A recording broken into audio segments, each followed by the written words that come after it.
Président, mes chers collègues, depuis 2017, la région a conclu un partenariat avec l'Association régionale des fédérations départementales de pêche et de protection des milieux aquatiques de la région Auvergne-Rhône-Alpes.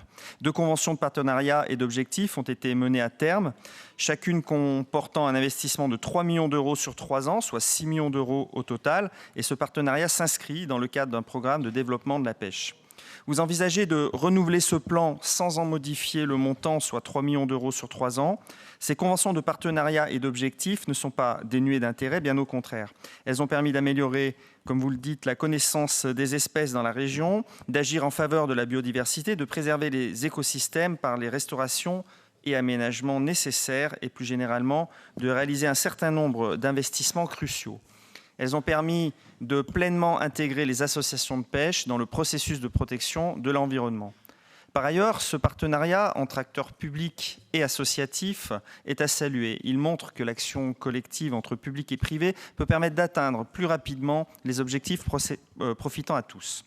Mais votre projet pêche, si je puis dire, par la vision réductrice, une vision réductrice. Focalisée sur les activités de pêche loisirs, et le rôle des associations de pêche dans la gestion et la restauration des cours d'eau et milieux aquatiques, vous n'incluez pas le rôle des professionnels de l'aquaculture, par exemple, dans la préservation des milieux aquatiques et de la biodiversité. Je rappelle que mon département, l'Ain, est le premier département de France pour la production de poissons d'eau douce. La Dombes est la première zone piscicole de France.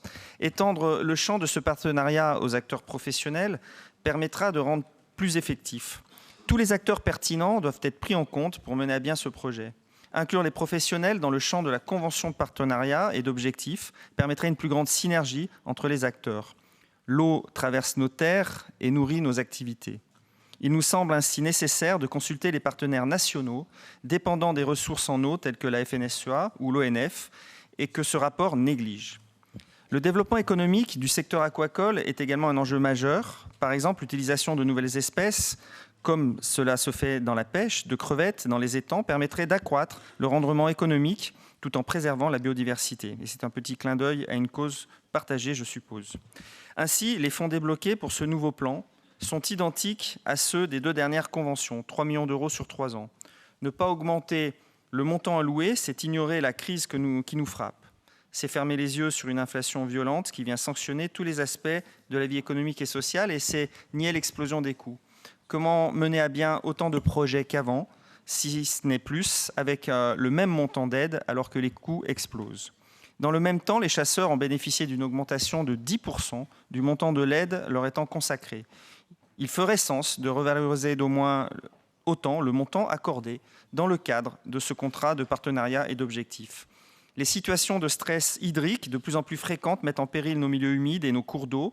Le montant de ce plan est insuffisant pour faire face aux enjeux majeurs concernant nos besoins en eau et les ressources disponibles pour la préservation de la biodiversité. Et enfin, agir en faveur de la préservation des cours d'eau et des milieux aquatiques implique de tenir compte des constructions sur ces cours d'eau et notamment des moulins. Construction historique sur nos cours d'eau, les moulins souffrent aujourd'hui d'une politique agressive tendant à leur destruction, alors qu'ils sont aussi parfaitement adaptés à leur environnement et jouent un rôle certain dans le maintien de la continuité écologique. Votre plan n'indique aucune mesure à ce sujet. Ainsi, nous voterons en faveur de ce plan et de cette convention de partenariat et d'objectifs, mais espérons toutefois que nos alertes au sujet des importants manques que nous avons signalés permettront la mise en œuvre d'une démarche plus large et plus profonde. Merci. Merci beaucoup.